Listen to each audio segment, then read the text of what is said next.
Hello, everybody, and welcome to the stream. Once again, I am here playing Talisman. Unfortunately, I am here by myself, but that is okay because it is still Talismania time, and the show must go on.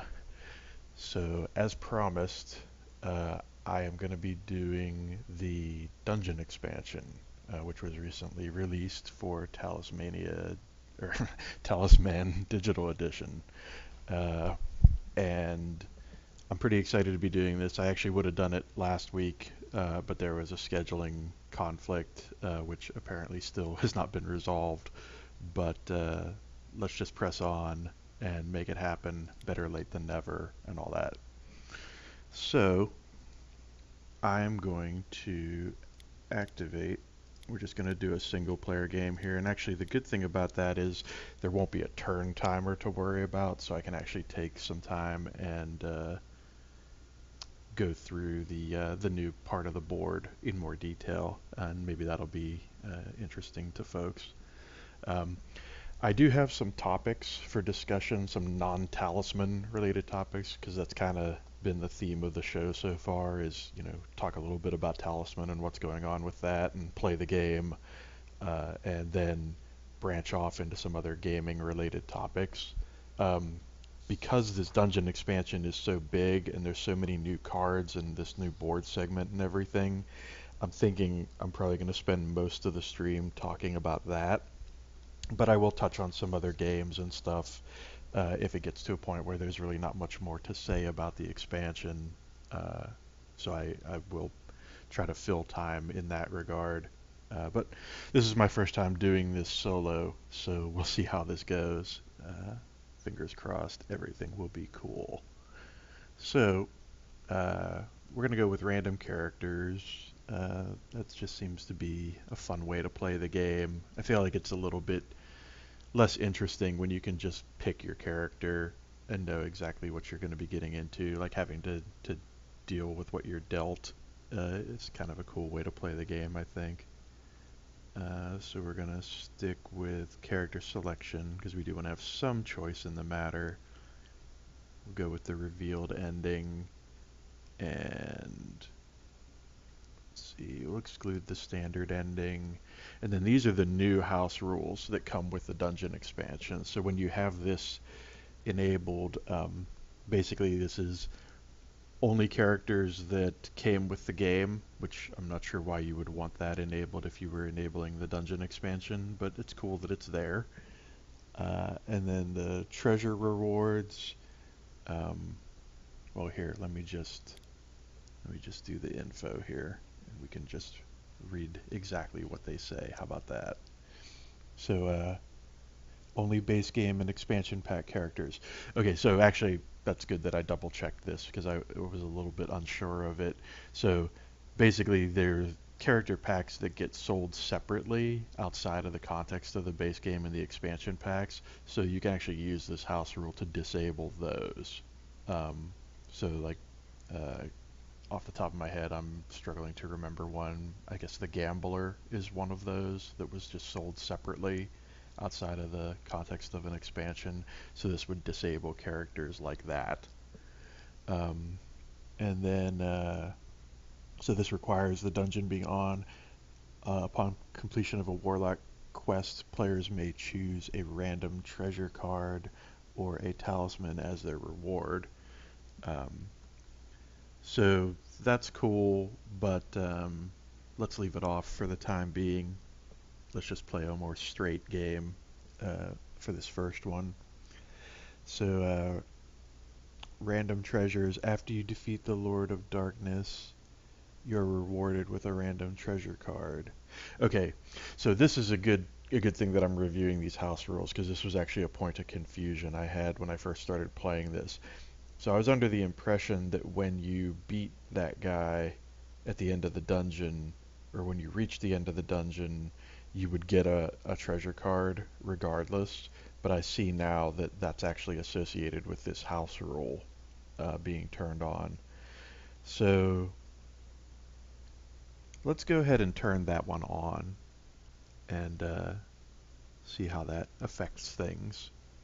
because I feel like that's a good incentive to go in and want to complete the dungeon run, and that gives you a little more to get out of that process than just the basic experience you get going through it.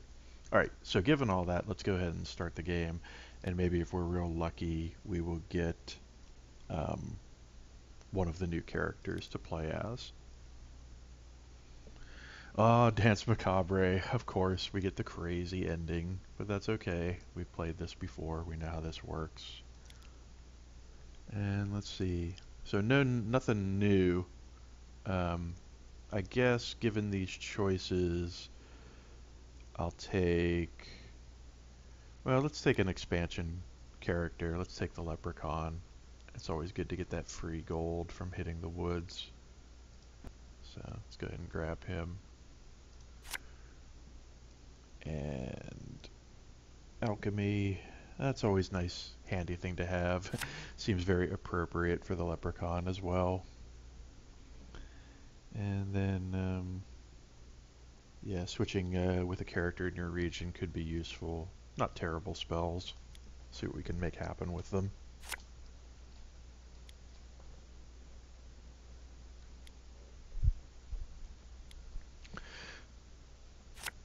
Oh, okay, so we're gonna see the philosopher, which is one of the expansion characters from the dungeon expansion, being played by the AI, and then we've got the minstrel, which is a base character, and oh, another expansion character. Great. So we will get to see these at least a little bit in action as played by the AI, which of course is going to be subpar to how a human would play them, but should at least still get to see a little bit of them. Let's just take a minute again, since we don't have to worry about the turn timer, and just examine these cards, so those of you who haven't had a chance to check out these new characters have an idea what they're capable of. So you begin the game with one spell. Whenever you land on a face-up adventure card, you may discard one of your choice, and then you have to encounter the one that it's replaced with. So at first when I saw this card, I thought it was kind of like a neutral version of the Prophetess, but there's actually this important distinction where the card has to already be in play for you to be able to replace it, whereas with the Prophetess, you can replace it as you're drawing it, which is a pretty big difference. So something to keep in mind. Don't make the mistake like I did of thinking that um, you are getting just a neutral version of the Prophetess with this character. And also, now when you draw spells, it's more like how the Prophetess draws adventure cards, where if you draw a spell you don't like, you can exchange it immediately.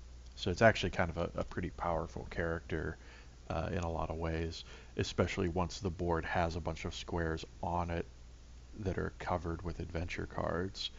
You have a lot of flexibility in terms of how you can approach that as this character. So quickly here, looking at the Gypsy as well, another new class card to pick from. So you begin the game with a spell whenever an event is drawn. So there's that one magical object that you can pick up. I think it came with the Frostmarch expansion, where you can basically choose to ignore any events that occur. So this is just an innate ability of this character, which is pretty cool.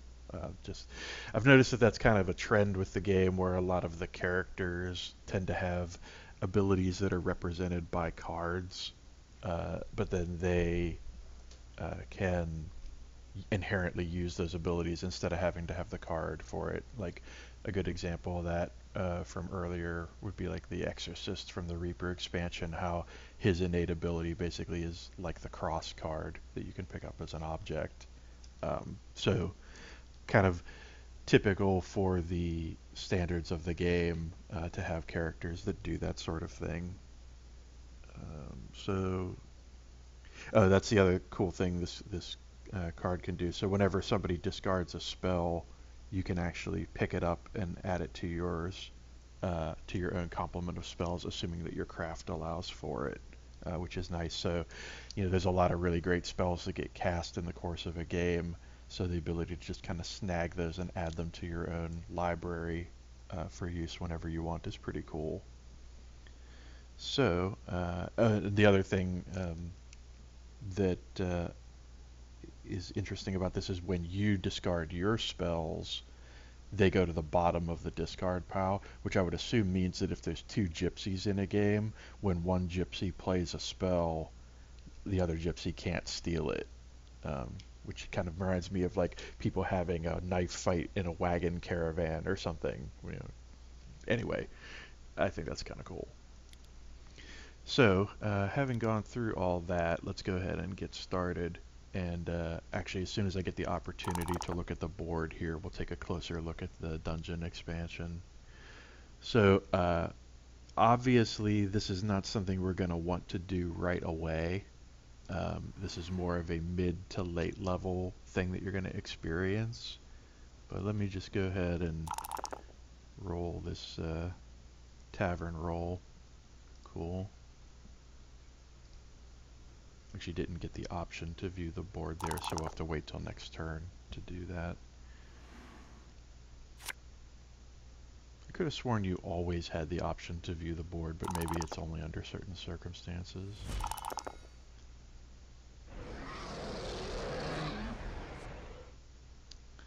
Always good to see the AI getting whipped right out the gate.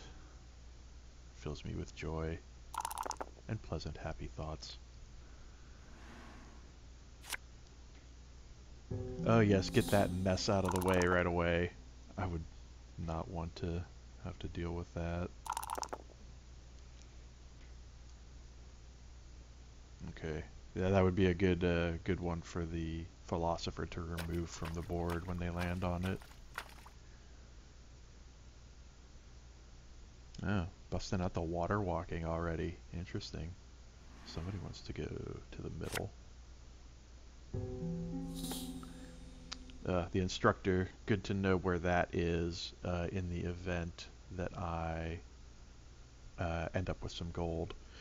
So I'm actually going to go for the 2 card square out the gate here, see if I can get lucky and get some decent pickups. Strength 5, not so lucky. Oh, and the poltergeist. Awesome. Awesome.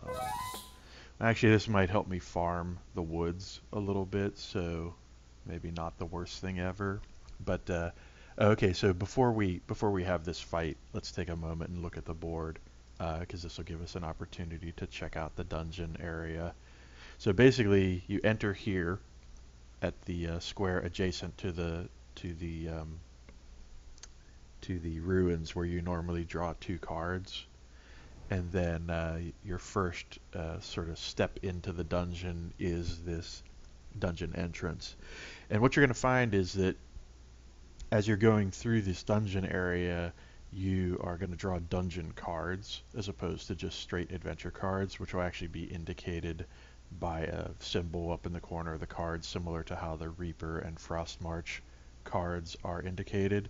But then you'll notice here there's an arrow, which means you can only really move in this other direction. So you can't go straight down here to the cavern. You've got to kind of follow the path of the dungeon. So I'll just go through these real quick. Again, since we're not on a timer, there's really no harm in waiting to take our turn here. But you can see, here you draw a card. Again, a dungeon card. Here you draw a card. Here's a rolling option where, if you roll certain die value, you get different outcomes. So anything from have a good read to discovering a secret passage, which immediately allows you to take another turn, to gaining a spell. So, kind of a pretty good square in that there's no negative consequence for rolling low, and you can only benefit, by, again, taking another turn or gaining a spell. So not a bad thing to land on if you're going this way. Here's your first draw 2 cards square. Yeah, and so that you always have to have at least 2. So if there's already 1 down on the square for whatever reason, and you land on it, you have to draw 2. So similarly to how the ruins just outside the dungeon entrance works, But of course these would again be dungeon cards that you'd be drawing in this case. And again, draw one card, nothing particularly special here. Now we do have this guard room, which is kind of interesting. So basically, it's another variation on the pay or pray kind of square, where either you're going to pay the 2 gold toll or fight a guard with strength of 5. So again, this is indicative of the whole idea that this dungeon area is not necessarily meant for you to come into it in the early game. If you can't fight something with a strength of 5 fairly easily, you probably don't want to trek too far into the dungeon. Although one thing I have found is that when I first started playing this expansion, I was under the impression that you had to follow the trajectory of these arrows. So in other words, if you were already in the dungeon, you had to keep moving forward through the dungeon to complete it. But that's actually not the case. From what I've seen, when you do your rolls in the dungeon, you can actually move in either direction as long as you move along this path. So you're not stuck, kind of going through the dungeon if you don't necessarily want to complete the whole thing, which basically means that, if you wanted to pop in here and get a couple dungeon cards or maybe take a shot at the library and then come back out, apparently you can do that from what I've seen so far. So, again, moving forward through the dungeon here, you can draw another card on this square. Then there's another draw 2 square here in the cavern. Again, these don't seem to work any differently from one another. I mean, this drawing 2 square seems to work basically the same as this drawing 2 square and follow the same rules.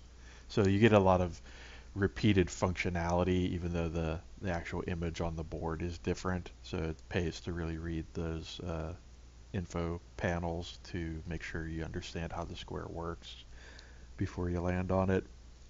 But again, here's another draw 1 square. Again, here's a special square where if you land on this with a follower, you lose it. So basically, as it says, you must leave one of your followers in the cell. If there are any followers already here, you may take one of them with you. So basically, you always have to leave a follower if you hit this square, but if there is a follower in the cell, you can take one of them with you when you leave. So every time you hit this square, if you have a follower, you're going to have to lose one of them. But if you hit the square multiple times, you will at least be able to recover one of the ones that you had to leave in the cell. But something to keep in mind with this square is, you really kind of want to avoid hitting it because you're always going to have to give up at least one follower. I think the only way it works out well for you to hit this more than once is if you had a follower and hit it and lost that follower, then you come back and hit it again, you can get that follower back. But if you have multiple followers, you probably don't want to hit this square at all, but you definitely don't want to hit it more than once unless you really need to get the follower that you left here the first time back. So, moving on, here's another draw 1 card, and here's a draw 3 cards. Again, working just like the ruins and these other draw multiple card squares, but this time it's 3. So here we have the Darkness, which I love. It's just like Hall of Darkness. And this is basically just, a roll to move square. So basically, depending on how you roll, that's how many squares forward or backward you move, basically simulating the idea of just being lost in the dark and not sure where you're going to end up. Which basically means you're gonna either move to one of these 3 or one of the 3 that you just passed. And of course, with the cell working the way that it does, that could end up being a bad thing if you roll a 1 and end up having to come back here and lose another follower or something like that. But moving ahead from that square, so here we have another draw card, and then we've got another draw card, and here's the kitchen. So this is another one of those squares where there's some risk involved. So if you roll a 1, you can lose a life, but everything else is either going to be neutral or it's going to benefit you. So you can either potentially gain a life or 2 lives if you roll a 6. So some potential to kind of make up for any damage you might have taken up to this point, but also a little bit of risk involved if you roll the 1. So something to keep in mind as you're planning your trip through the dungeon. And then draw 2 cards on this square, and then that takes us out to the final layer of this board segment, which starts off with a draw 1 card, and then things get a little, yeah, okay, that's the same draw 1 card again. I was going to say things get a little crazy out here on the outer ring. Okay, so this is another one of those pay or pray kind of situations where here you pay 1 gold or lose a point of strength or craft. So if you don't have gold and you land on this, you're in serious trouble. So keep that in mind as you plan on moving through this area of the board. You'll want to have at least 1 gold on you when you get to this point, so that if you hit this square, you don't have to lose one of those precious strength or craft points. Alright, so here's a 3 card square, which again can be kind of dangerous depending on what your situation is by the time you get to this point. I've seen situations where 3 strength creatures get drawn, or 3 craft creatures get drawn on a square like this, and not only does the person end up just getting murdered, but it basically makes the square poison for the rest of the game, unless somebody's got the ability to remove a card or something like that. So draw 1 card, pretty standard stuff there. Okay, so the monster pit. Oh yeah, this is a fun one. So roll a die to determine how many cards. So basically draw up to 3 cards mandatory, or if you roll a 6 you can choose how many you're going to draw. And then the way this square works is if there are any creatures, then you have to fight them, and if there's anything other than creatures, you discard them.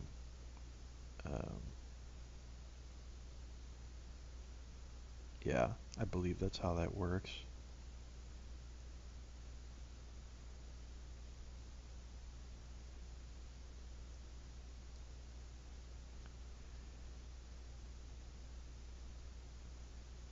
Yeah, I believe that's how that works.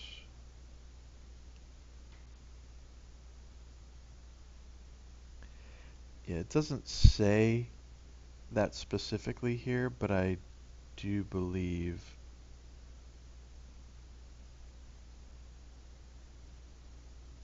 Well, I'm not sure about that actually.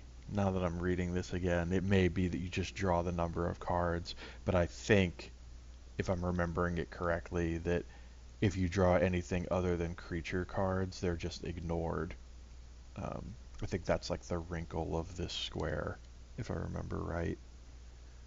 Because this is all about like creating a crazy like triple monster scenario, or multiple monster scenario. But we'll test that if we land on it, I'm sure. So another single card draw, 2 card draw on this one, and let's see, summoning circle. Okay, yeah, so this is move the closest enemy in the dungeon to this space. If 2 or more enemies are at equal distance away, choose which enemy is moved. See, if there are no enemies in the dungeon, draw 2 cards instead. Drawn enemies must be encountered. All other cards are discarded. Maybe this is the square that I was thinking of. This must be the square I was thinking of, where if you draw anything other than enemy cards, they're discarded. That's probably what I had in mind there, now that I'm seeing that. Okay, that makes sense. So here's another 3 card draw. As you can see, as you get here near the end of the dungeon, you're going to have to encounter a lot of cards, likely, especially as you get into this last row. So it's something you'll need to be prepared for if you're going to come in here. And then here's basically the finale, which you have to fight the the Lord of, what is he? The Lord of Darkness. And he is a 12/12 strength craft enemy. And yeah, okay, so I think this might be a bit of a bug in the expansion, honestly, because I wanted to read this card or read this square more carefully. So, reading this, if you win, gain one treasure card. Okay, so that's what it is. Okay, so you have to win this encounter to get a treasure card. Uh, whether you win or lose, subtract the Lord of Darkness's attack score from your attack. Okay, so basically, you're gonna roll craft or strength or whatever is natural for your character, and then you're going to roll against this guy's 12 strength or craft plus whatever he rolls, and then the difference between those two values is what's going to determine where you come out on the board. So yeah, if you subtract his from yours, okay. So let's say a for instance scenario, right? So say you have 10 strength and you roll a 2 and you get 12 for your attack score. Say he has 12 strength and he rolls a 3 and gets 15 for his. So basically that means, so you're going to subtract his from yours, which means you're going to be 3 different. Well, no, you'll be -3, so you'll be in the crags. Yeah, that's how that works. Okay, so another scenario would be, say you have 16 strength and roll a 2. You're going to have 18. Say he again rolls a 3 on his roll for his 12 strength, he'd have 15. So that'd be 3 difference between the two, which means you'd end up in the Cursed Glade.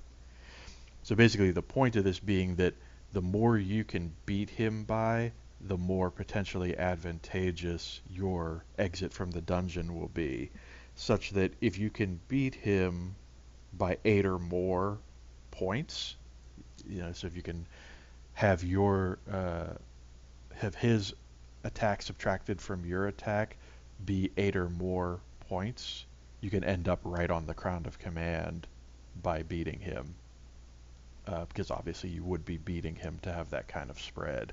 So that's a potential way to kind of circumvent the normal path through the game, such that, if you're powerful enough, you could make a run through the dungeon, smack this guy down, and go straight to the Crown of Command if you're doing that by a wide enough margin.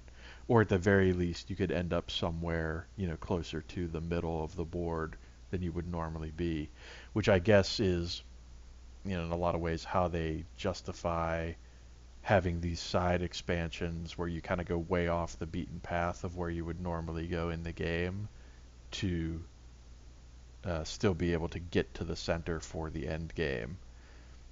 So if you're in a situation where maybe you don't have a talisman to get through the flames over here, but you have the stats to actually get to the center and beat this guy to do that, this maybe gives you another option to make that happen.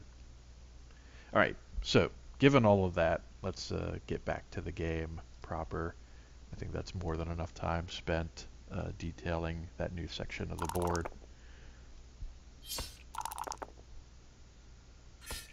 Wow, that's almost worth a reroll. Let's give that a shot. Alright, that is a nice pickup for the second turn of the game. I'm not going to complain about that at all.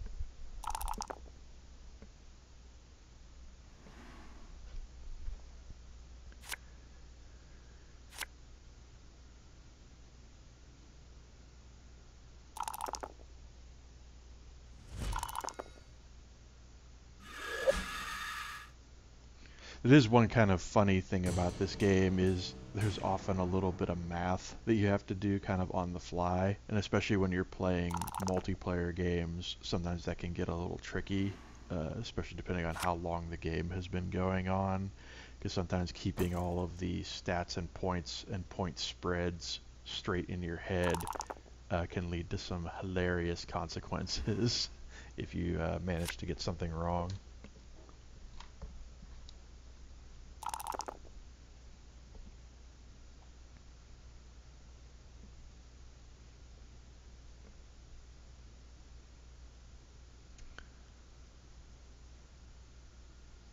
Alrighty.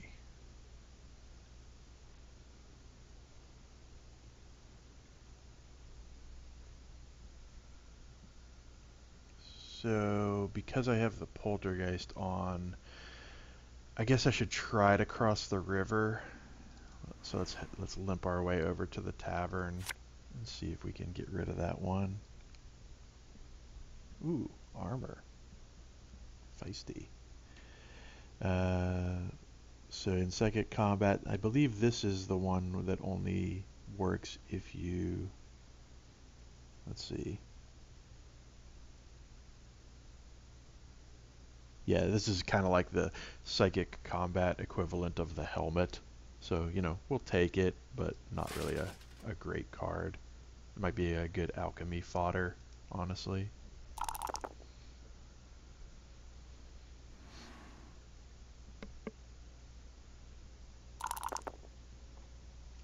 And the computer already getting up on itself. It's always nice to see. Nice little bloodletting.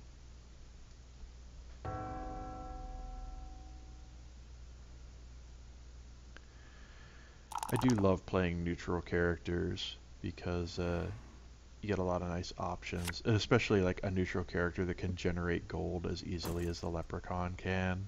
It's pretty great.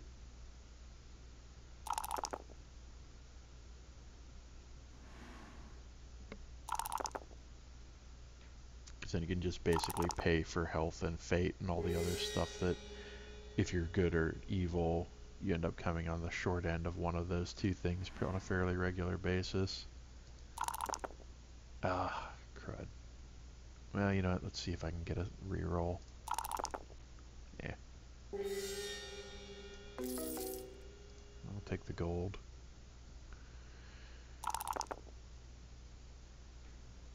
I may end up just having to spam the tavern here until I get across the river.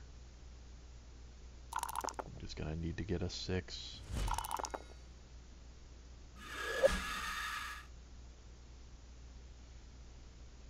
So I can get rid of this poltergeist.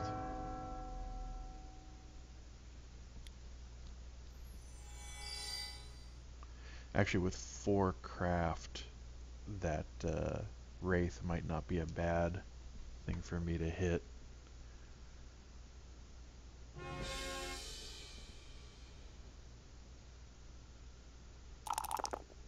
Especially given my options.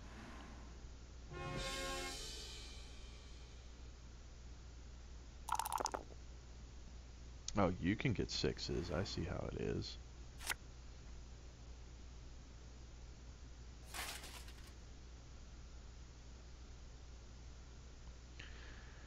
So let's take another look at this square real quick. And yeah, craft 7, that's a little bit intense. Let's go the path of least resistance here. Let's see if we can... I mean, I suppose I could fight the other character here, but I think I actually have a shot at winning this, so... see what happens. Oh, not like that, I'm not. Oh, horrible icky pain. Yeah, so I'd have to roll pretty big on that reroll to get that, and I'd rather save the fate for a reroll at the tavern, honestly. So let's see if I can get lucky here. Nope, not quite. So that psychic armor didn't do me too much good in that case. That's alright though. Hopefully I can get across the river on this next turn, get to the temple, get rid of that poltergeist, and then I'll be freed up to move about the board a bit more freely.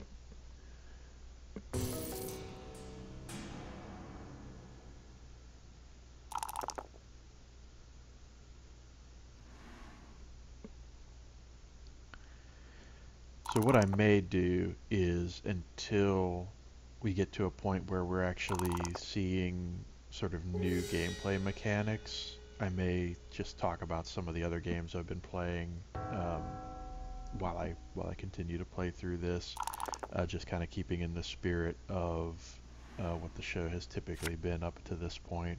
And then as we get to dungeon-specific content, I'll kind of break away and talk about that a little bit. But I guess the kind of elephant in the room, like the real obvious game that I've been playing over the past week or so, has been the new Civilization Beyond Earth, which is pretty great. Being a big fan of the series, since way back in the day playing the original game, I am pretty pleased with the direction that they've taken things in with that game. I mean, it's definitely got some issues, most of which are in like the general user interface and in some like kind of annoying bugs associated with that. But it's definitely not a bad game by any stretch, and I think the limited issues that I've seen with it, I think could pretty easily be fixed with a patch or two.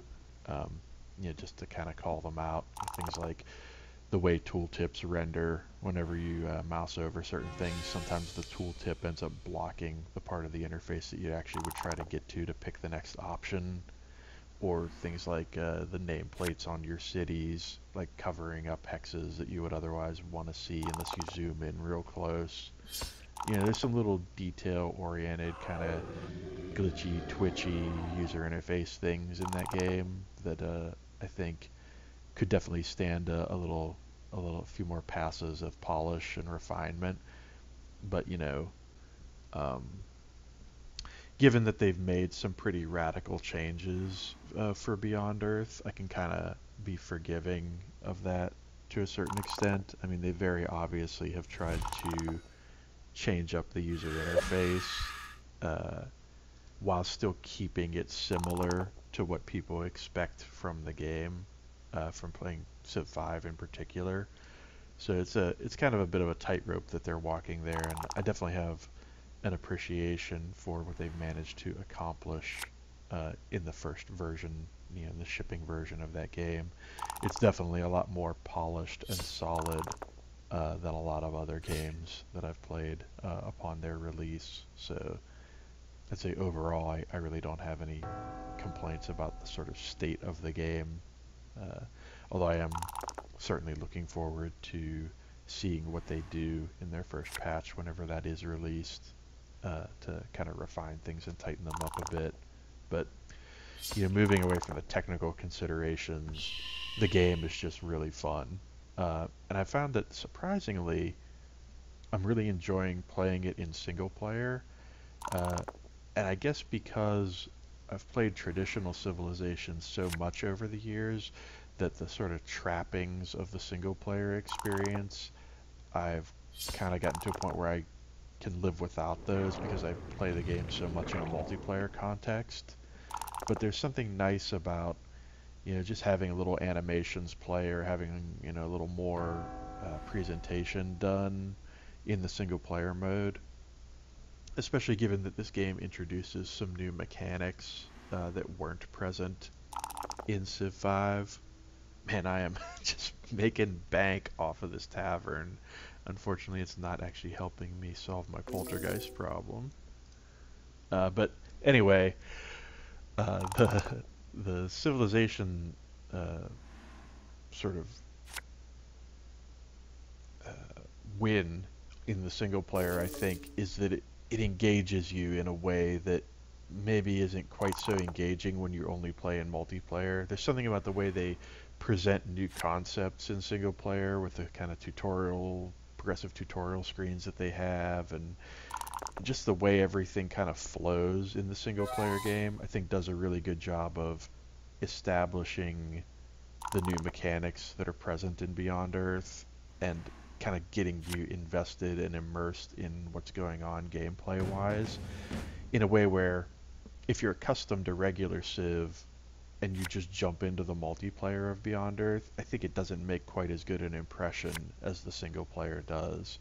So I guess given my experiences playing the game so far, I'd say that would be my one pro tip for Beyond Earth, would be to actually take the time, play a single player game, get the full experience, get the exposure to all the new game mechanics kind of in the best possible way, and then jump into multiplayer. Because I feel like the game mechanics are just different enough, and there's just enough of a wrinkle in the way the game works that if you jump straight into multiplayer, I could see it being a little bit confusing or frustrating in a way that it definitely wouldn't be if you played single player first.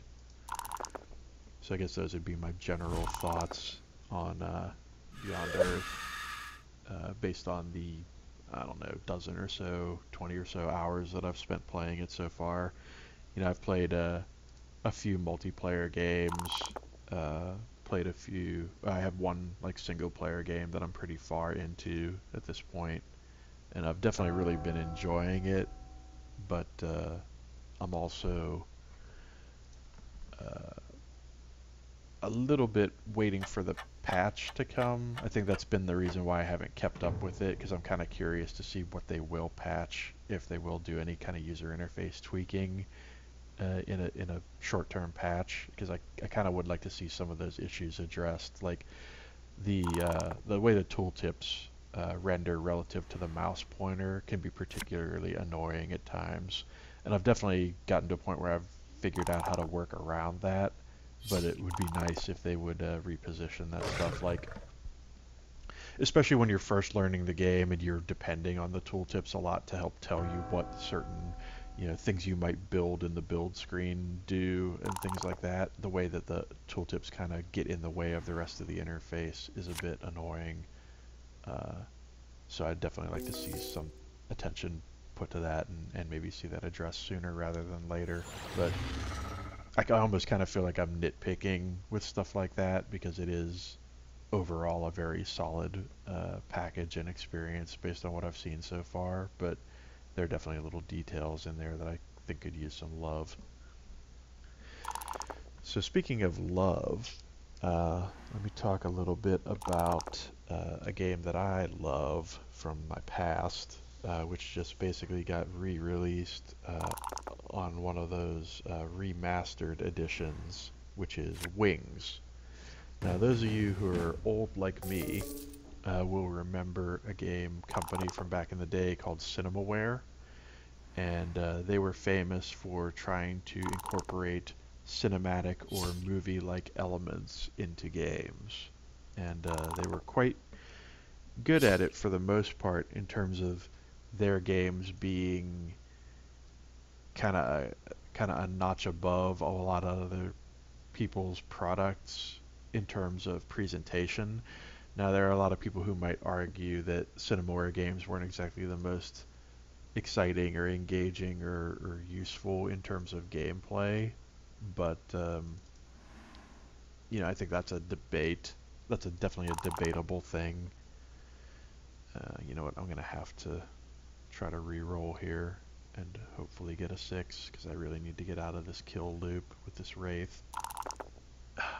No such luck. Okay, that's bad. It's very bad. We're in a little bit of trouble here. We may lose our Leprechaun before we even really get started, because of that Poltergeist and just being in this really lousy situation. Anyway, so the Cinemaware company, made a lot of classic games. It Came from the Desert, Defender of the Crown, SDI, and Wings, of course, was one of their big games, which was basically a World War I flight simulator, and I say that with air quotes because despite the fact that there was flying and planes in the game, it wasn't exactly what I would have called, even back in the day, a strict flight simulator. Like you compare it to things like Microsoft Flight Simulator or Jet or, games, Birds of Prey, games that were common, back in that era, um, that had full flight controls and proper, flight modeling and stuff like that. Wings doesn't really stack up to games of that sort. It's really more of an arcade style, action-oriented game. But one of the things that was kind of cool about it is that it had basically 3 different mission types that you would play during the game, 2 of which were these top-down or isometric kind of 2D missions where like you'd either be strafing a battlefield or bombing things from a strictly top-down view. And those weren't necessarily my favorite parts of the game, but they definitely help to like kind of break up the monotony of like mission after mission after mission, and they kind of gave you something different to look at and something different to experience as you were going through the campaign of the game. But kind of the bread and butter of Wings, and the thing that I remember most about it from back in the day is yay, I finally got him. The actual flying missions, the first person or kind of like behind the shoulder cockpit view missions where you're actually flying around in 3D space, dogfighting with enemy biplanes and such. And the funny thing about that game is, playing it back in the day, it was one of those games where the graphics were just good enough that you kind of fill in the blanks with your imagination and have like a really fun, kind of cool experience dogfighting these enemy planes. I mean, they were the most basic, simplistic, almost like stick figure like 3D graphics you could imagine. No textures, of course, just like flat polygons and really, really basic 3D effects, but just enough, to really get you excited about playing the game and having that experience. So, long story short, this remastered version, which was just released on Steam recently, kind of looks like how I always imagined that game looking in my mind when I used to play it. And there's something kind of cool about that, seeing something done in modern graphics, or at least reasonably modern graphics. I mean, it's not a jaw-dropping looking game by any stretch, but part of that is because I feel like they're trying to maintain the visual spirit of the original. So, I think that there's something to be said for the effort that they've put into doing that. They very easily could have made the game photorealistic looking, especially given how simplistic the scenarios in it are. But the fact that they were able to preserve largely the look of the original game and the feel of the original game while still kind of embracing new technology and making things look really nice and smooth and cool, I think is really awesome. And I'm definitely a fan of the game, and I would highly encourage people who are interested in the subject matter, kind of World War II flying ace type stuff. Thank you, game. Thank you oh so very much for that. To definitely check it out. I mean, it's a fun little game. It still holds up pretty well. I've played a bunch of it since I got it off Steam. It's not going to blow anybody's mind in terms of gameplay, especially in this day and age, but there's something kind of charming and whimsical and cool and fun about that game still to this day that holds up well in that remastered edition. So I would say, like, yeah, I on my YouTube channel, I do like an hour long plus look at the remastered edition. So, by all means, check that out and see what you think of it. But like I say, I would definitely recommend the game. I think it's fun and a good, enjoyable time. All right, so we have freed ourselves from the yoke of the poltergeist. Unfortunately, in the process of doing that, we are really in bad shape as far as fate and lives go. So we're going to have to pretty much beeline it out of here for the graveyard, because one thing we don't want to have happen is for the Reaper to hit us uh, while we're in this weakened state and not be able to re-roll. Because in this Dance Macabre mode, if you roll a 2 or a 1, or if you roll a 2, it's the same as rolling a 1. So you basically have like a 33% chance to get screwed by the Reaper if he lands on you. And not that fate will save you, because, you know, goodness knows you can re-roll 2s and 1s till the cows come home in this game, or even on fate rolls. But at least the fate gives you a chance of surviving a bad roll against the Reaper, which you otherwise wouldn't have. So that's going to be my primary focus here, is getting my fate restored, and ideally getting my lives restored, and trying to get back on the right track here as far as catching up to what these guys are doing in terms of building their base stats. I mean, fortunately, other than the well, you got a little bit of a stat build on the Gypsy and a little bit of a stat build on the Minstrel, but nothing overwhelming, like nothing that I can't catch up on. I just need to catch a few breaks here. Ugh. So normally I would not do this, but I really want to get to the graveyard as quickly as possible, so I am going to pay the toll on this Black Knight square, because I'll still have 3 gold left to get where I want to go. And 3 fate's better than 0 fate.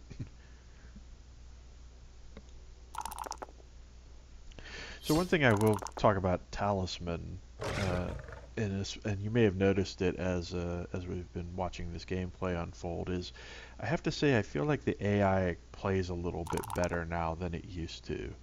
Like I feel like it's a little more aggressive, it's a little more cunning in some of the things that it does. Like, I would never say it's, you know, anywhere near like playing with actual people. I mean, obviously that's the way you really want to play this game under ideal circumstances.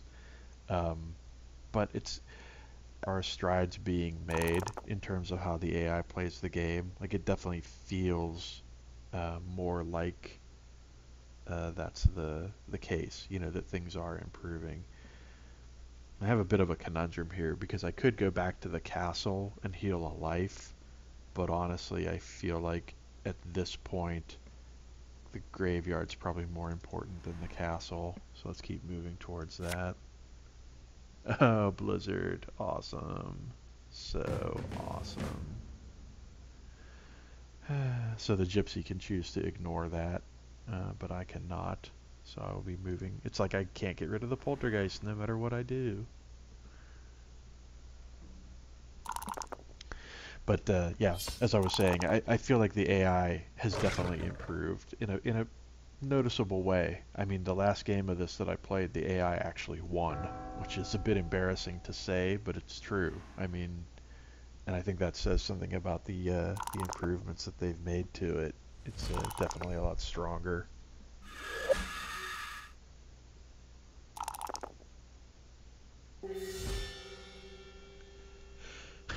So addressing chat for a second, what this game is it's based off an old board game by Games Workshop called Talisman, which is actually from way back in 1983 is when that board game was first published, to the best of my knowledge.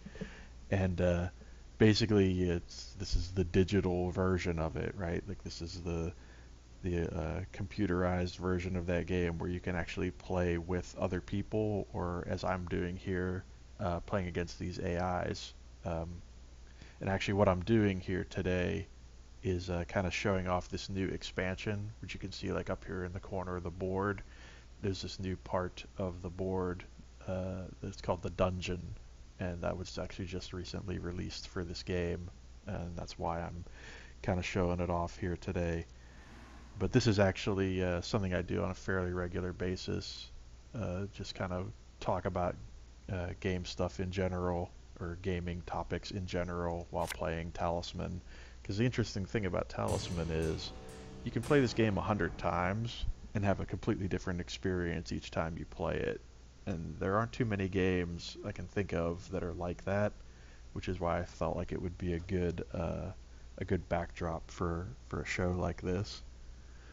Uh, so I guess given that we have someone in the chat here who hasn't really played any Talisman or isn't familiar with the game, so basically the idea is as you go around the board, you land on squares and you draw these adventure cards, and basically the card will tell you, you know, what it is that you have to do. And so Warlock quests are actually important to the end of the game. They're one of the ways that you can obtain a talisman, which is a thing you need to get to the end of the game, basically, under normal circumstances. You really can't complete the game or win the game most of the time without a talisman card. And so Warlock quests are one way that you can actually accomplish that or get one of those. So the tricky part about Warlock Quest, though, is that when you take one, you have to complete it before you can end the game. So sometimes you can get a little screwed by them, because if you take a Warlock Quest and it turns out to be something really difficult to do, then you kind of get stuck trying to do that by the end of the game. And since there are other ways to get Talisman, you don't necessarily have to do a Warlock Quest to get one. So it's a little bit of a gamble to take a Warlock Quest. But I'm going to take one just for fun and to kind of show it off here. So deliver one magic object. I think if I get a magic object, I wouldn't want to give that up. So we won't do that one. Take one life from another character. That sounds something like I'd want to do. Visit the Enchantress. That's kind of dangerous, especially for me in the situation that I'm in. Yeah, let's try to take one life from another player. That seems like something I'd be into doing and a good way to get a talisman. So I'll go ahead and grab that quest. And hopefully I can live myself long enough to actually carry that out. Although, as I recall, the way that Warlock quests work is even if your character dies and you have to start over with a new character, you still keep any Warlock quests that you were doing. Yes, it is very fun. I definitely enjoy playing it, and especially these newer versions of the game. Like when this game first came out, it had a lot of bugs, just like pages and pages of bugs, especially in multiplayer. But these newer versions of it, especially this most recent version that they just put out with the dungeon expansion, I feel they're really starting to get the bugs under control. Like there will definitely still be things that will happen that I'm pretty sure are bugs or pretty sure need to be fixed, but especially when you consider the state the game was originally in, it's pretty solid now. Like it works a lot better than it had up until this point. Okay, so here's a case where I can take advantage of my character's special ability. So the thing with this leprechaun guy is whenever he goes to the woods square, as you can see here, indicated by the woods thing, he can actually get 3 gold for free, because I guess he's like raiding his pot of gold or whatever. So I'm going to go ahead and do that, and that'll give me more gold to use on other squares like the instructor, or getting lives back, or getting fate back at the graveyard. Oh, sweet. And I could also use that armor, because who doesn't want armor? This is basically so if I lose a fight, I have a chance to not lose a life, which is especially good for me right now because I only have 2 lives at the moment. And if you lose all your lives, you die and have to start over with a new character, which is kind of a bummer the further you get into the game, because if you get near the middle or the end of the game and you end up losing your character and having to start over again, that's a pretty big hill or a pretty big pit that you have to climb out of to try to actually win. So you definitely, as the game goes on, I'm going to be more and more concerned with keeping this guy alive and building up his stats. So again, given that we've got some people in the chat who aren't familiar with Talisman, let me just explain real quick like what's going on up here in the upper left here. So we got these 5 stats. So we got strength, and you can see by the fact that these numbers are white that these are my base stats for this character. So you basically got strength, craft, lives, fate, and gold. And the things that are important about that is strength is for fighting things that are based on strength. Craft is for fighting things that are based on craft. Lives is pretty obvious. That's the number of lives your character has before they die. Uh, Fate is important because if you roll a die and you get a bad roll, you can use a point of fate to re-roll that die and actually get another shot at getting a better roll. But as you can see here, I've used up all my fate on this particular character, so I have to go and try to get some more, which I'm currently in the process of doing. And then the gold is what allows you to buy equipment, pay healers to heal up your lives, pay at the graveyard to get more fate. Gold's just really important. There's all sorts of awesome things you can do with it, so the more of it you have, the better. And let's see if I can actually do something with it now. No, of course not, because I really need it. Okay, so I do have an opportunity potentially to complete this Warlock quest, uh, because this guy only has 2 strength, and I only have 2 strength. So if I were to attack him, I would only need to beat him on the dice roll. But I think, given the circumstances that I'm in right now, I don't want to risk fighting him and losing another life, because with only 2 lives left, that doesn't put me in a very good position. So I think I'm just going to encounter the square instead of him, so that he can't actually attack me, because he'll be moving away from me on his turn. So let's go ahead and do that. Alright, so this is an event. For the next 2 turns, including this turn, characters do not lose life if they... Oh, okay. That's funny. So I wish this had already been in play, because then I would have totally attacked him, because I would have had nothing to lose. But basically, what this means is for the next 2 turns, if you lose a fight, you won't lose a life. So that's kind of cool. And I'm sure the gypsy, who has the ability to ignore events, will probably not ignore that, because it only benefits them. Which is that screen you just saw, was the gypsy character choosing whether or not to let that event affect them.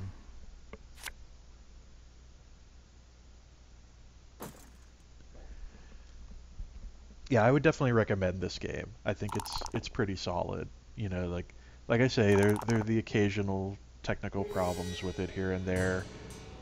It's not perfect by any means, but I feel like it's one of those games that does more right than it does wrong. So you can see somebody there just completed a Warlock quest, so that teleported them to the Warlock cave and gave them a talisman. So that kind of puts them in a good position. Basically, there's this square here in the inside of the board that if you don't have a talisman, you can't pass through it, and you have to get to the center of the board to win the game. So that's why you need that talisman to complete the game. Okay, finally. Now, of course, I have a bad decision to make here, though, because I need fate, which I can get from this square, but I also need lives, which I can get from this other square. So I have to choose whether or not I want the fate or I want the lives. Now, because I have 0 fate right now, I think I'm going to go for the fate. Because if the Reaper lands on me or something like that, then I'm going to be in trouble.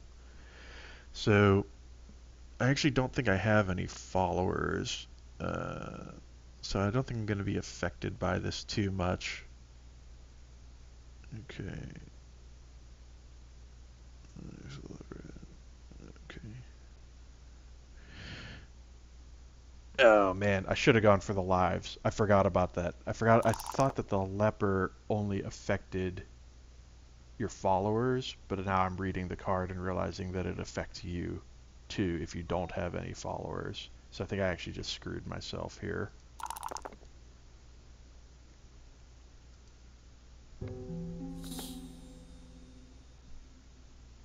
Let's see. I think I just sicked the leper on another character. That's pretty awesome. Yeah, because I rolled low enough that he didn't actually affect me, and then I rolled again to make him move, and ended up sending him where that other character was. That's pretty all right. Okay, so let's get at least 2 points of fate set up, and then we'll save a gold. We'll save some gold for our lives. Oh, actually, I should have bought all of that fate because I actually have enough gold to buy all my lives as well. But that's okay. As long as I have some fate, I'm okay. That's the only thing I'm really worried about is just getting caught with no fate at all if the Reaper lands on me. So that turn I rolled a 1, which means every time you roll a 1 and you're playing with the Grim Reaper expansion turned on, you get to move the Reaper. And I'm actually playing right now the what's called the Dance Macabre ending to the game, which means that when the Grim Reaper attacks somebody, whatever they roll in response to that attack gets 1 subtracted from it, which makes the Grim Reaper a much more dangerous character because normally if you roll a 1 against the Grim Reaper, he'll kill your character. But in this special version of the game, if you roll a 2 and 1 gets subtracted from it, that's the same as rolling a 1. So it makes it way scarier to have the Grim Reaper land on you because basically you've got like a 1 in 3 chance of getting killed by it unless you have the fate to try to re-roll.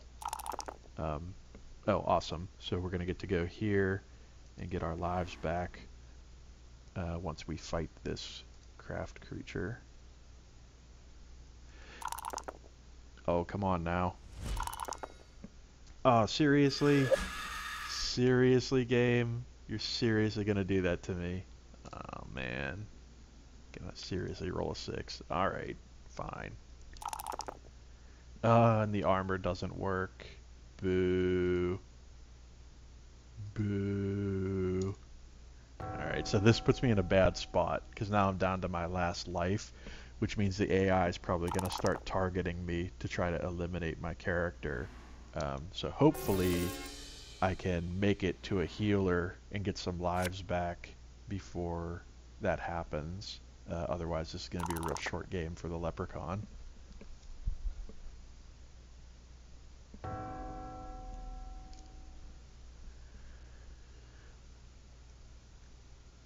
Let's see what happens.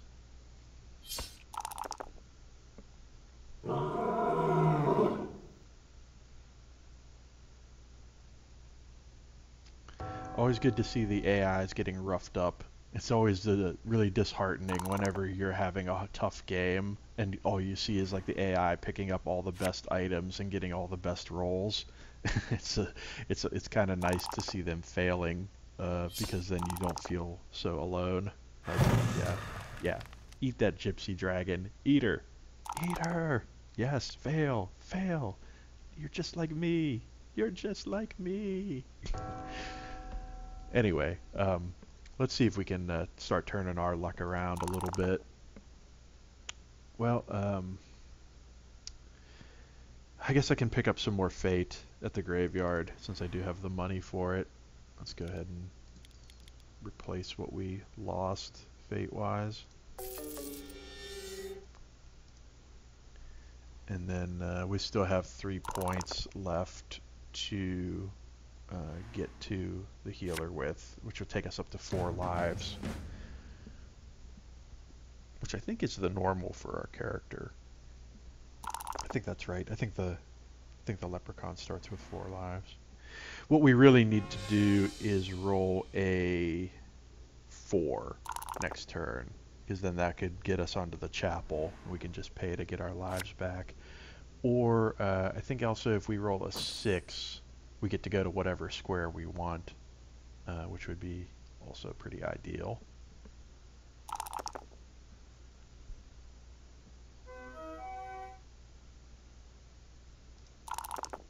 Oh, come on, game, seriously?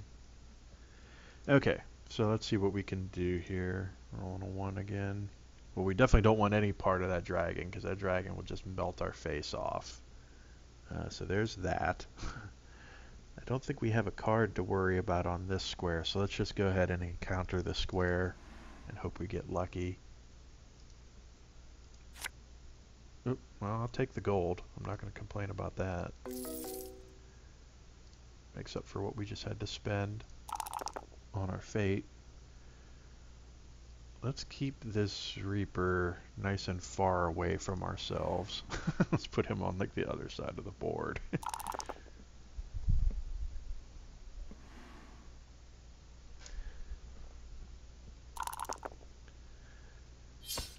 Man, the AI is just getting feisty. It just wants a piece of itself.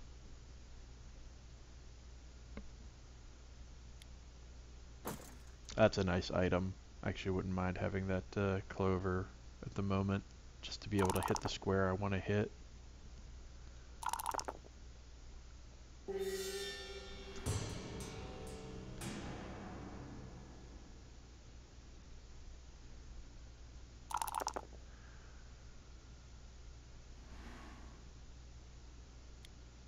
Actually, that reminds me, I have this transference spell. Maybe I might use that to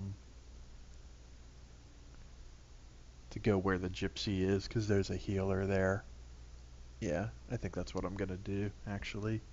So let's use this spell and switch places with the gypsy, and then I can go to the healer that's up in the city square that she's at.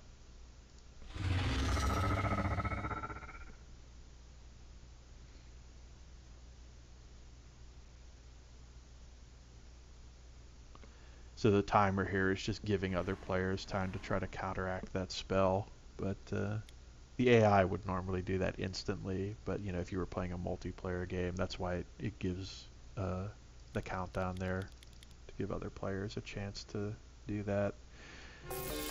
Alright, so that gets us out of immediate danger. Now we've got some health, you know, we got some lives back, we've got some fate. Now we can start playing the game more normally instead of being all defensive and scared about everything.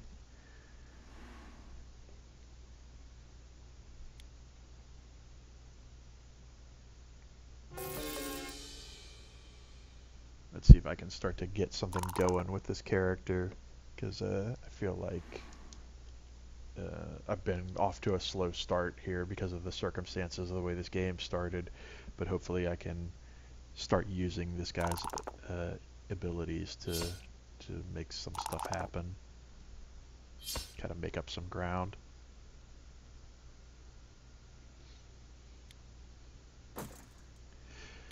I guess one thing I would say to anybody who's new to Talisman that you kind of have to understand going into this game is that it's a very cruel mistress when it comes to luck. You know, sometimes this game will just punish you like mercilessly. The Gypsy stole my transference spell when I used it. That's one of her abilities, is she can take a spell that was cast for herself. So she just used that spell and is now like switched me back to where I was. Which is kind of interesting. It's alright though, I got what I wanted. So I'm not too bummed out about being repositioned on the board. Okay, so I've already got a Warlock quest. Let's see if we can luck out in the woods here.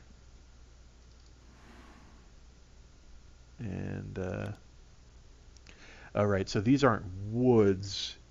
This is forest, which is different. So I don't get my 3 gold on this square. This square, you just roll to see what happens. And what I'm really looking for here is a 6. Because if I get a 6, I get a free point of craft, which will help my base stats. But of course I don't get that, because that would be useful.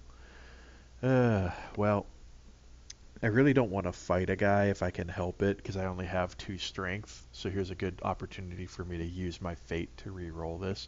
And hopefully, fingers crossed, I'll get a 6. Yes! Yes!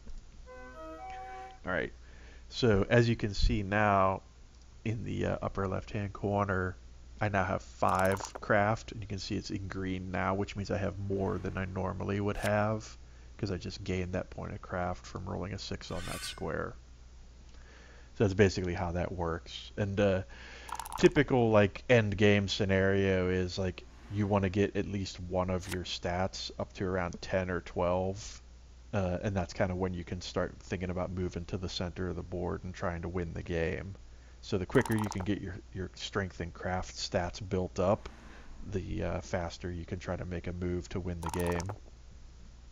So anytime you can increase strength or craft, you definitely want to do that, because that's only going to make you more effective and increase your chances of winning.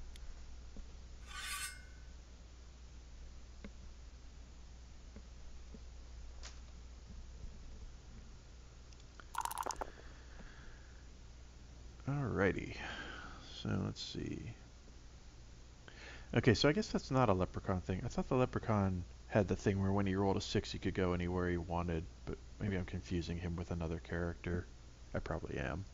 Anyway, the 6 is still a good roll. So let's see what our choices are here. We could fight this guy with strength of 4. That might not be a terrible idea, because that's definitely a doable fight.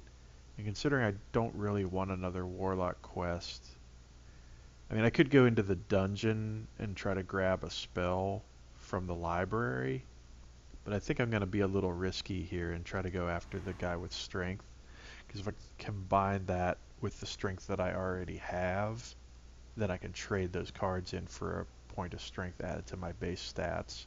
The other thing is this guy's standing in the woods, which means whether I win this fight or not, I just picked up 3 gold by hitting that square, because I'm a leprechaun. So let's see if we can win this fight. It's going to be a little tricky. Let's see how he rolls. Ooh, 5. That's good for me. Ah, too high though. Darn it. So I could re-roll here, but I would need a 6 to tie him, which means that I can't even win the fight by re-rolling. All I could really do is negate his ability to hurt me. And since I have armor on this character, I'm going to get a chance to save myself with that anyway, so there's really no point in re-rolling here. We're just going to let the armor try to do its business. Ooh, yeah, saved by armor. So basically the way that works is if you have the armor and you lose a fight, as long as you roll 4 or higher, you don't lose a life for losing the fight. And those are fights based on strength, specifically. Because you can have fights based on strength or fights based on craft. Armor only protects you from a fight based on strength.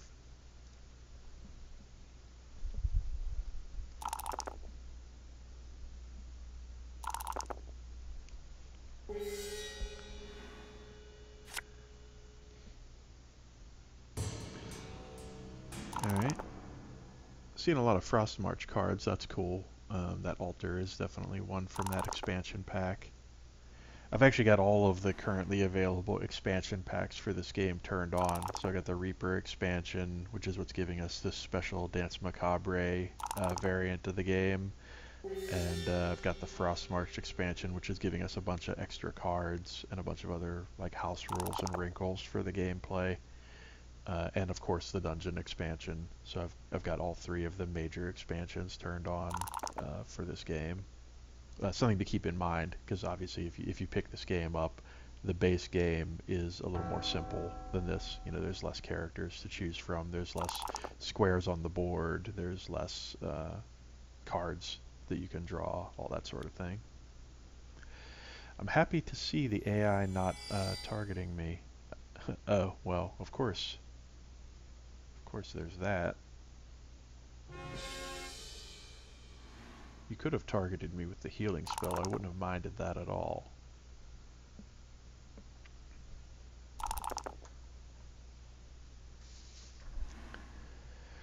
So I guess I'll just keep talking Talisman, just keep talking, you know, kind of the strategies and stuff that I'm employing.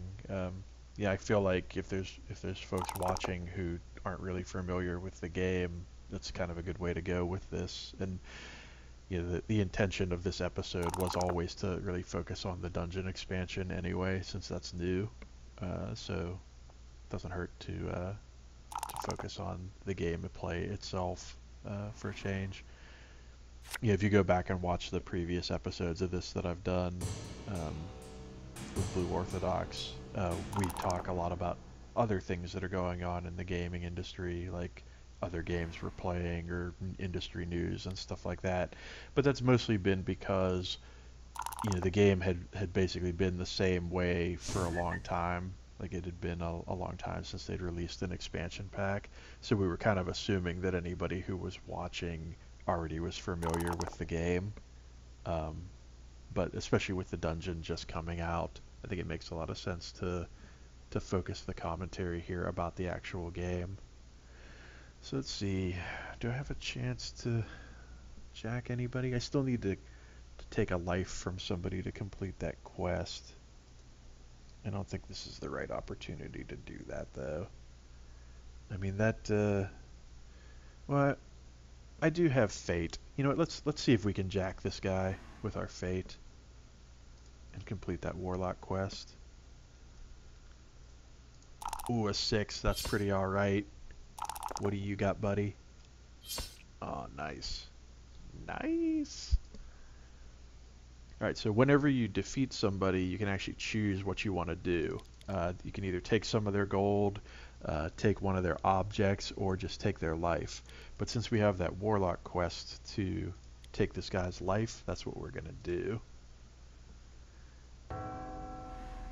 And that will complete our quest and take us to the warlock cave, which is in the inner part of the board, and give us a talisman, which, as I've mentioned before, we need to actually win the game. So killed a bunch of birds with one stone there, made another player weaker, completed that quest, got a talisman, and also put ourselves in a nice spot on the board, all in one move there. So feeling pretty good about that. My stats are probably a little low, honestly, to be in this part of the board, but that just because I'm here doesn't mean I have to stay here.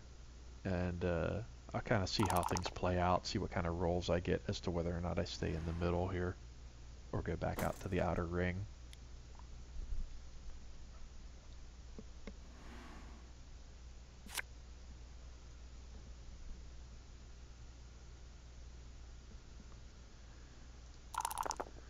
So let's see. Ooh. So what do we have on... So this square here, you normally draw 2 cards when you land on it.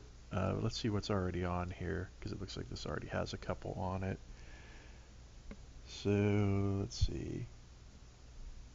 Okay, this is a card I don't see very often, so let's read up on this. On your next turn, instead of your normal move, you may teleport to any other face-up rune gate or any ruins space. Once the rune gate has been used, it vanishes to the discard pile. Okay, cool. And here's another card that will take us to the dungeon entrance, I believe. The rest of the game, on your next turn, instead of your normal move, you may move to the dungeon entrance. Yeah, okay. So basically what these cards are going to do is give us like a lot of movement options. So actually I'm going to go to this square because this other square is no place I want to be. This is just bad news. This is just the square where you go, where all hope goes to die. So I'm going to go over here instead and encounter these cards, and that should give me some decent movement options for my next turn.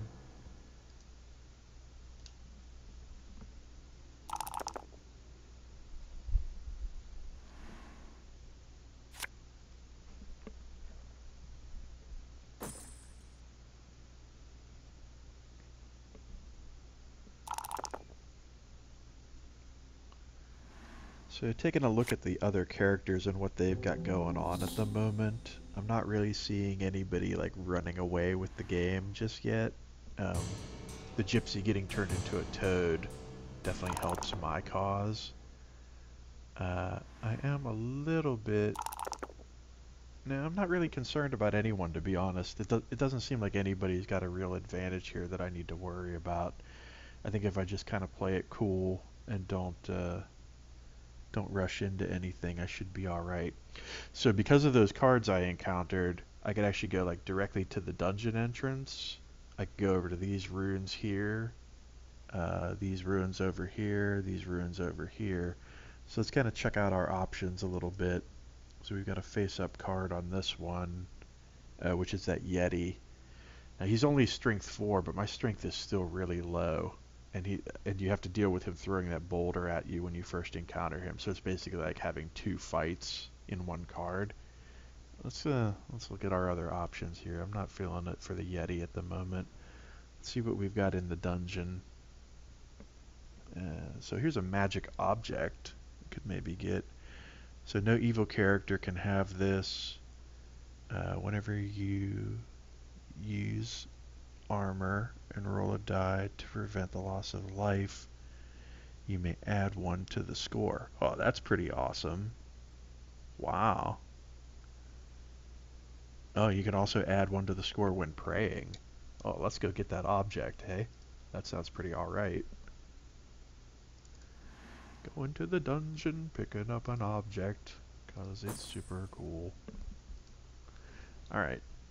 And this will actually test my theory on whether you can leave the dungeon once you've entered it. I believe you can, based on what I've seen so far, but this will be a good test for that, to confirm it.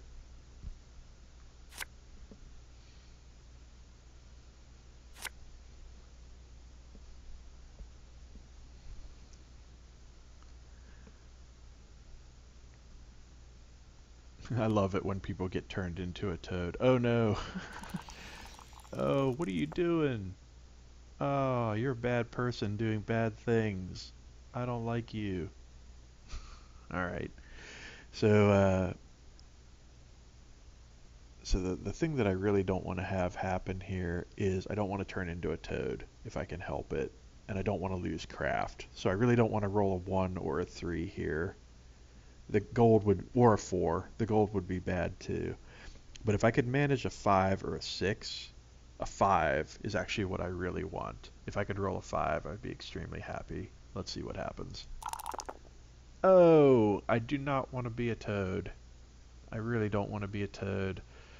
But I do risk, if I re-roll this, rolling a 3, which would make me lose that 1 point of craft that I've managed to accomplish. But I really don't want to be a toad. And there's also the possibility that I'll just re-roll and roll another 1, which would be a serious bummer. But I feel like nothing ventured, nothing gained. So I'm going to re-roll this and hope for the best. Fingers crossed. Big bucks. Big bucks. No whammies. Stop. Oh. Okay, lose all strength. Normally that would suck completely, but because I didn't have any extra strength to lose, it actually doesn't affect me. So I managed to dodge a bullet there.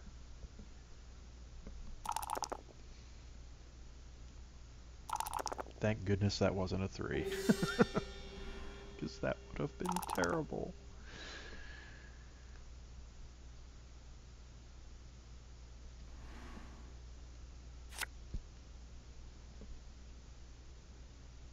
Ah, Toad fight! Oh, Toad's about to get owned.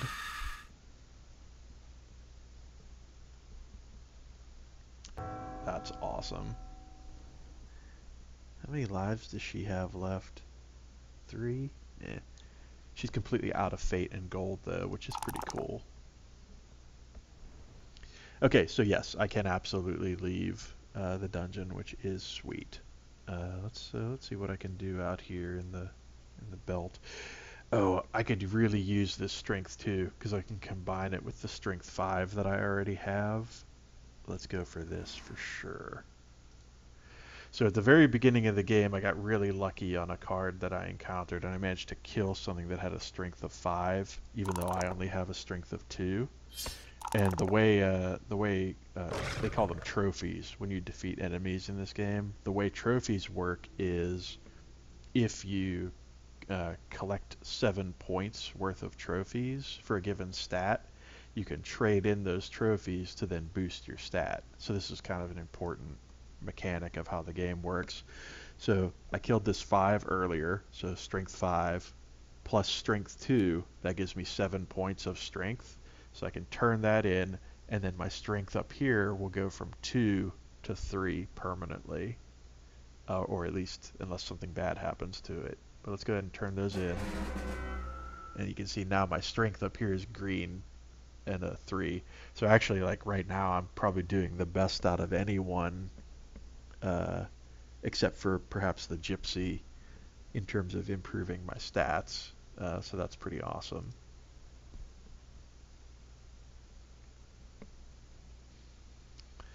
Now, the bad thing about that is that it's going to make me more likely to be targeted by the AI, but thankfully, the AI just targeted the Gypsy because she's a little better off than I am, and actually it's going to take away 2 of her stats, which is going to actually put me in an excellent position because now the Gypsy and I have the same stats moving forward. So thank you, AI, for jacking other AI. That is awesome.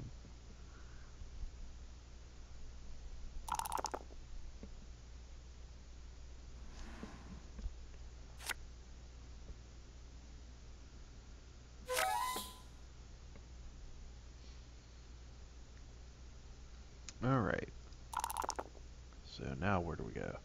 I swear I've rolled more ones. I've moved one space in this game more than in most other games of this that I've played. Okay. So this is a movement, another one of those movement option kind of squares.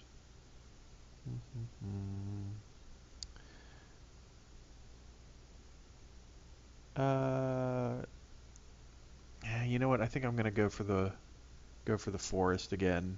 I know I already got a 6 in here, and it's highly unlikely that I'll get another one, but I kind of feel like I need to move away from that stuff.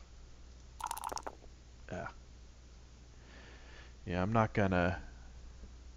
You know, I only have 1 fate left, so I don't want to waste it trying to go for a 6 here. We'll just eat the negative effect of that 2. I think I'm losing a turn for rolling a 2 on that square, but that's okay. Let's have death go hang out here.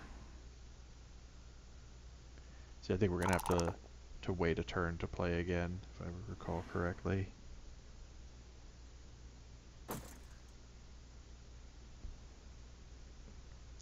But that's okay.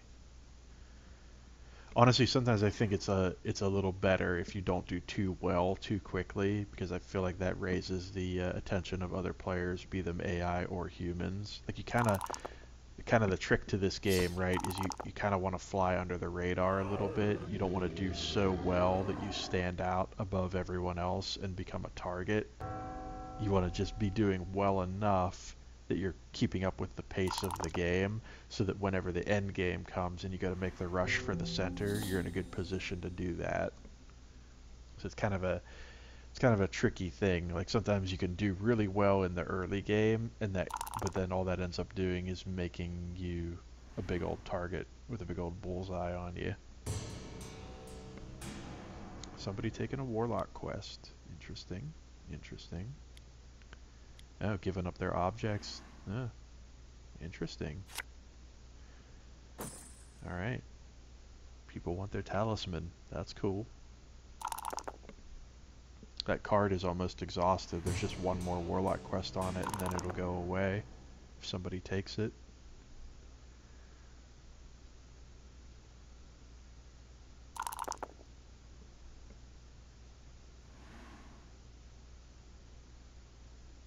This card's rough.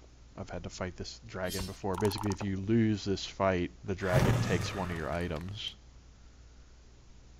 But she actually won it, so good for her. I mean, I totally hate you, Gypsy. That's what I meant. Alright, let's go over here. See what we can get. Another talisman. That's funny. So now I actually have more items than I can carry. There are cards that you can get like mules and porters and horse and buggies that will allow you to carry more than 4 items at a time. But I don't actually have any of those at the moment. Now normally I would just drop this psychic shield, which is normally only good if you roll a 6. but because I got this other card, which lets you increase the die you roll whenever you're defending with armor, I think I'm actually going to drop the other talisman for now, since I already have one. It's actually good to have more than one talisman, especially if you have the room for it, because there are cards that can be played against you that can destroy your talisman or take it from you. But considering that it's going to be a while before the end game here, I'm not too worried about it. We're just going to assume that we can either get another talisman later, or it won't be that big of an issue. That guy just got jacked. I bet he wishes he could have re-rolled that. Well, I guess technically he could have re-rolled it, but then he wouldn't have had any fate left, so that's probably why he didn't. Probably wants to keep at least one fate in case death makes an appearance.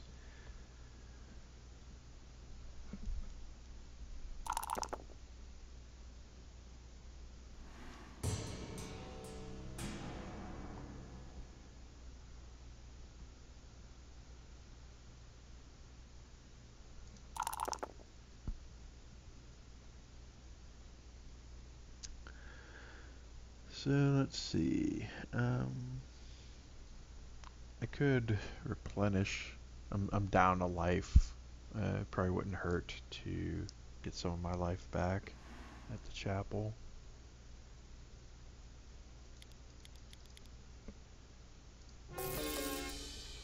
There we go. Let's get ourselves back up to full life, and then if I have the opportunity to hit the graveyard, I'll get my fate back up next time.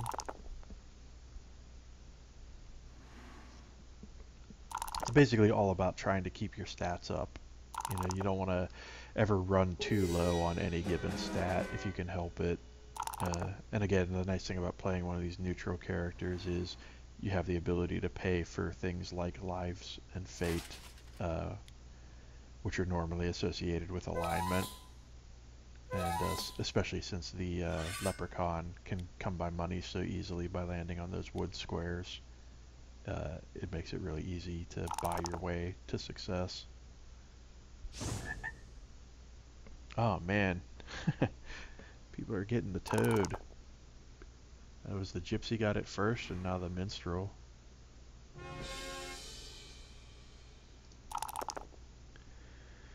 Alrighty, what can I do here? Anything interesting?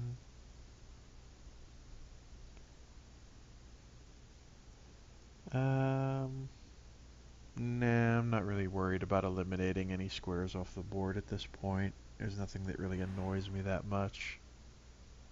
Let's just go ahead and draw this. Okay, so here's one where alignment could potentially help you. So if you're good, you gain a life. If you're evil, you lose a life. No effect for neutrals, so this doesn't affect me at all.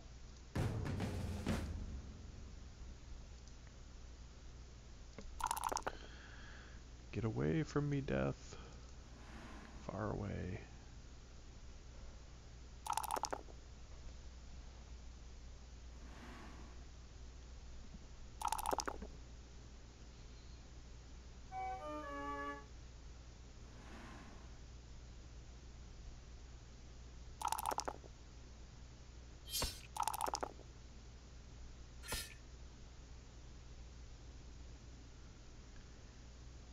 Poor Toad.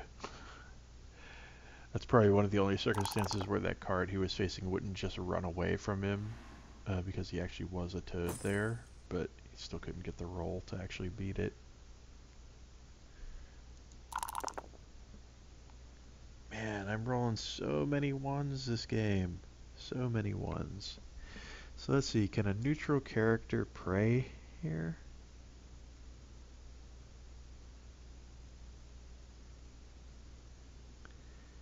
Yeah, I think, yeah,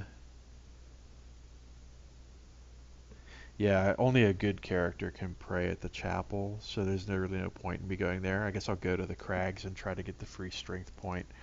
So the crags is basically like the forest. If you roll a 6, you can get a free point of strength. So this is what we're hoping for here. No, of course not. So we gotta fight something with a craft of 4, but I have a craft of 5, so that's a fight I'll probably win. So I'm not too worried. See if it outrolls me. Oh, I'll take a tie. I'll take a tie because I couldn't take it as a trophy anyway, so perfectly fine with that outcome, all things considered. Get away from me, death.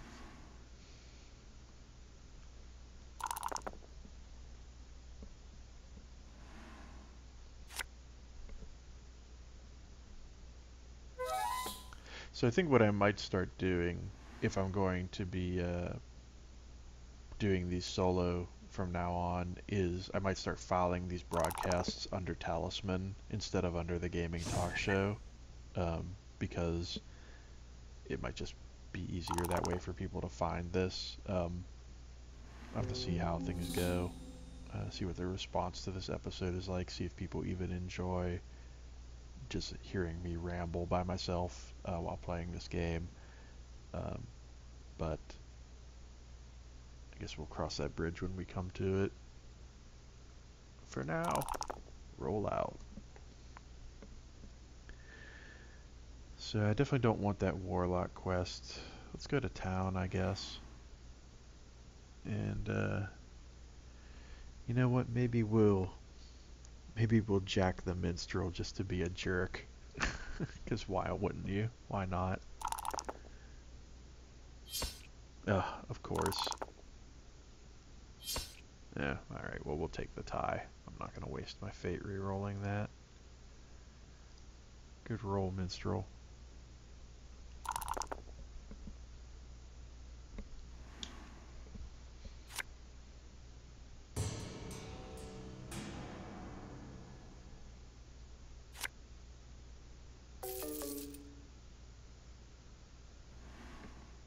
Still feeling like I'm in a pretty good spot to potentially win this, or at least put on a good fight. Man, that toad is getting jacked.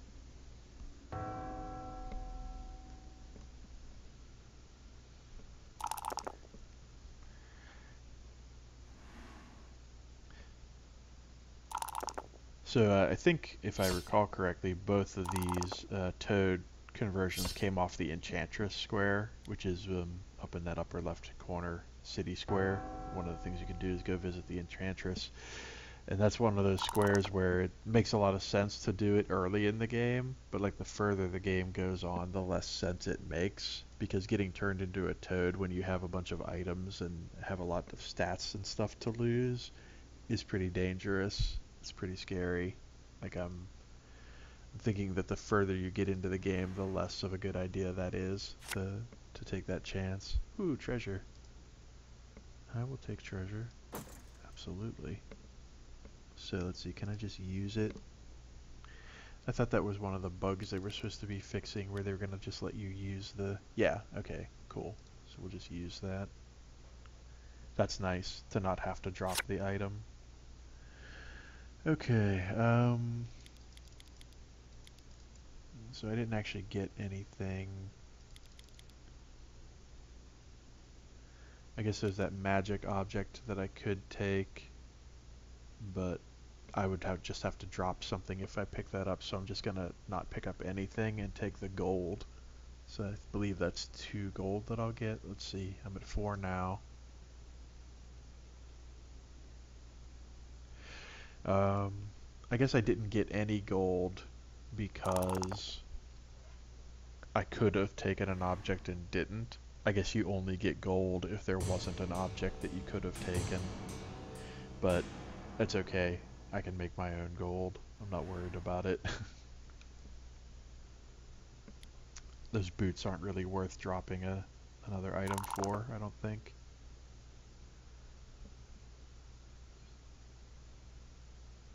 Especially since, considering that I'll probably use the dungeon to try to get to the middle at some point. I'm not really worried about crossing the river with the boots.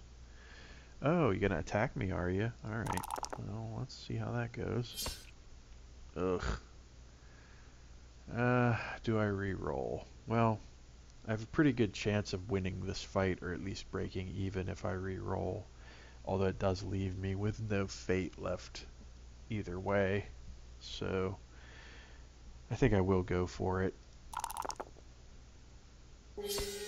Nice. So we'll just take her life and make her think twice about attacking me again.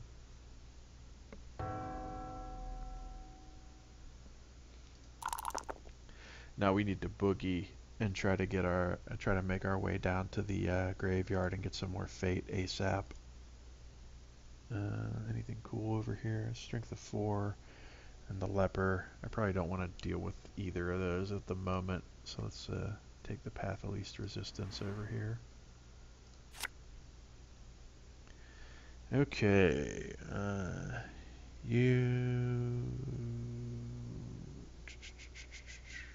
if you are evil, it gain 1 craft.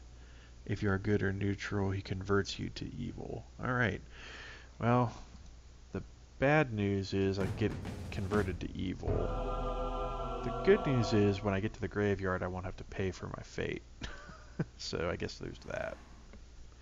Which means I could save my fate for, or save my gold for something else, like buying a stat or a weapon or something.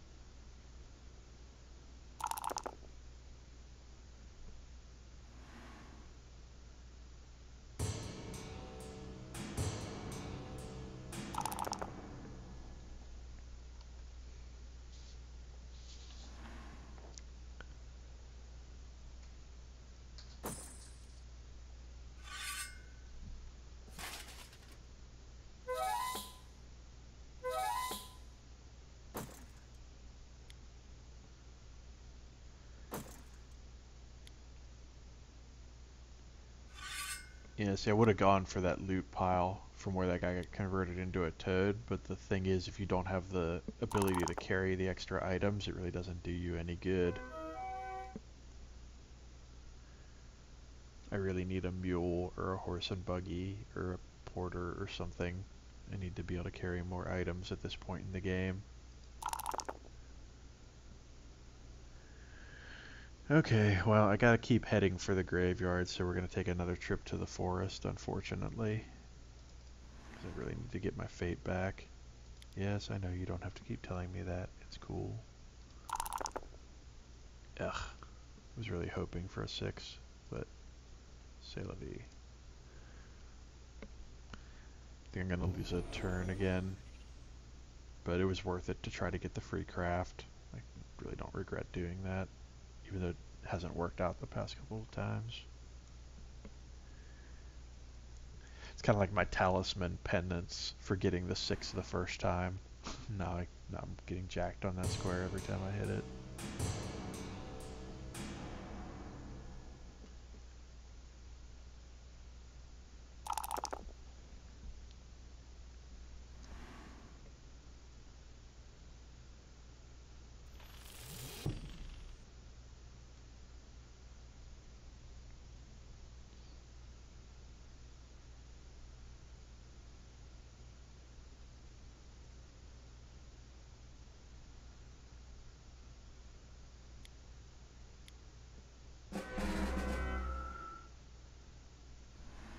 Alright, the minstrel is stat building. So he's kind of at the same level that I'm at. Gotta watch out for the gypsy. She's starting to pull away a little bit on the craft, but... Oh! Now why you gotta be like that? Why you gotta be like that? Alright. Well, I'm gonna have to get lucky here, because I don't have any fate, so... Help me, Delph Punk. You're my only hope. Ah, oh, Toad. So lame. Alright. So... This is one of those situations where the game can kind of take a dark turn. Hopefully I can weather being a toad here, but it's going to be a little bit rough.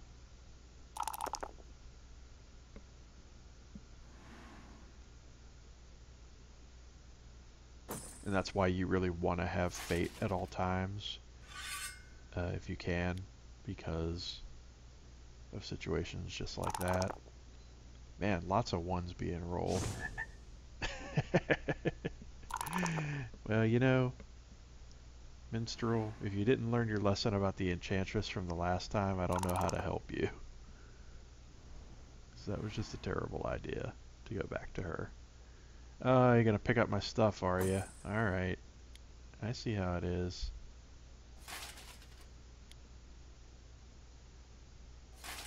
What are you doing? You gotta pick that up so you can drop it. You're just taunting me. I see how it is. Stupid AI.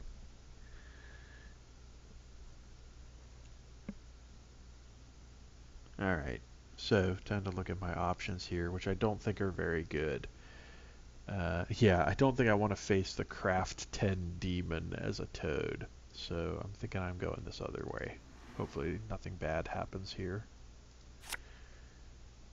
Curfew. Not terrible. All face up strangers on the board. Go to the discard pile. Okay. Well, that'll help clear the board up a little bit.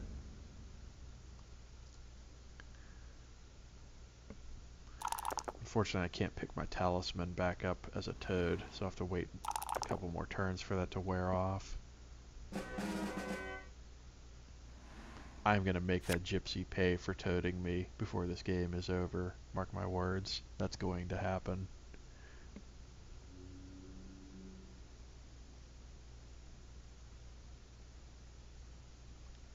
Okay, using the axe to build a raft. So it would seem as though she's trying to go to the center, or at least the middle ring. Probably want to... This is kind of a safe, well, relatively safe place for me to go, except for I don't want to get too far away from my stuff. So let's stick with just bouncing back and forth between these squares. Yeah, I could actually get most of my stuff back if I can end up landing on that square, which would be alright. We're going to hope for that.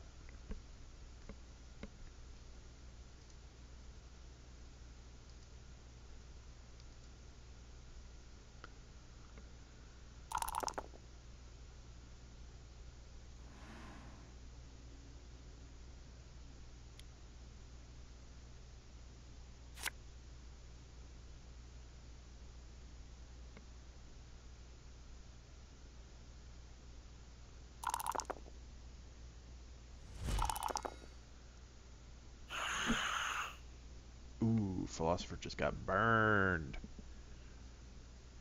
You got burned. Only 2 lives left. He's on the bubble. He's definitely in the danger zone.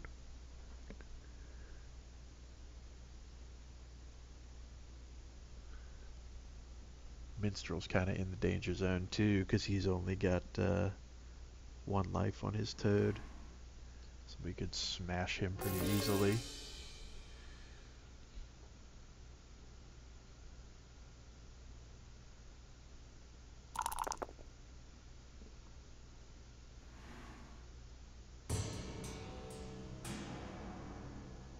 Yeah, nobody wants that last Warlock quest. I can't say I blame them. There's enough talisman floating around the board right now. There's really no reason to take a Warlock quest unless you want to try to use it to hop into the inner region or the middle.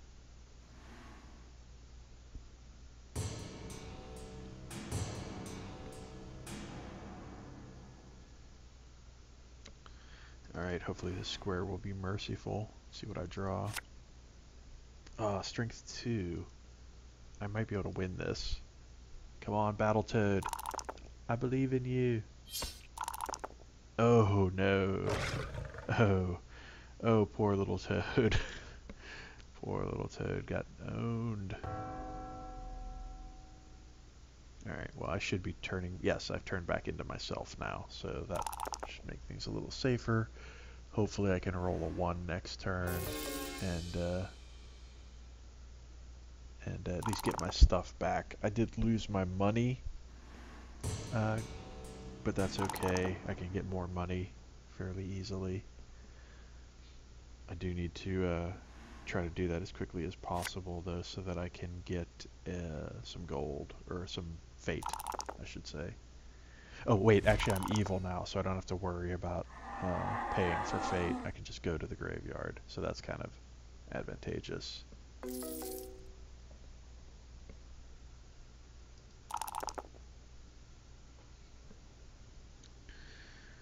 Alright, I don't really like anything about what's happening there. So let's go over here. Pick that up. Sure. Why not?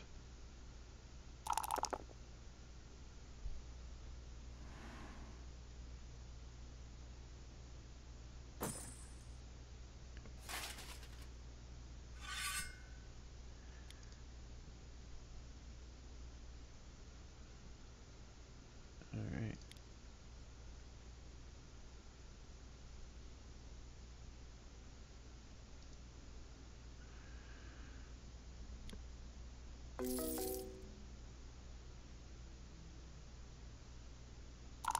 So let's see, I would need a 3 to get my stuff back.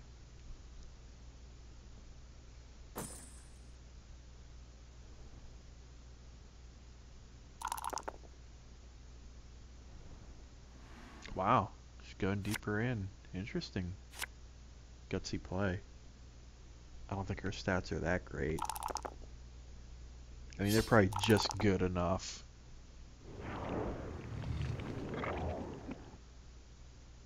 Gypsy making a dungeon run. You go, girl.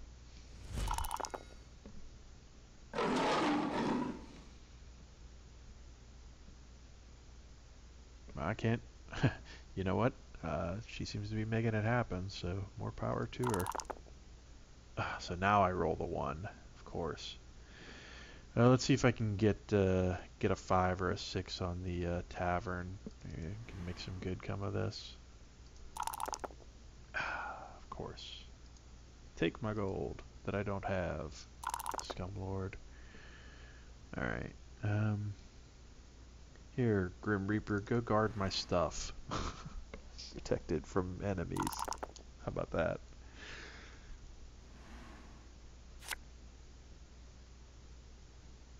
Not a fan of that card. Although he doesn't have far to go to get rid of it if he wants to.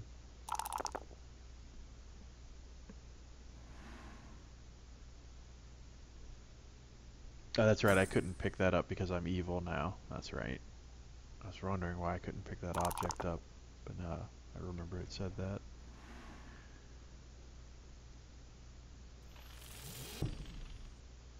Ooh, going for it.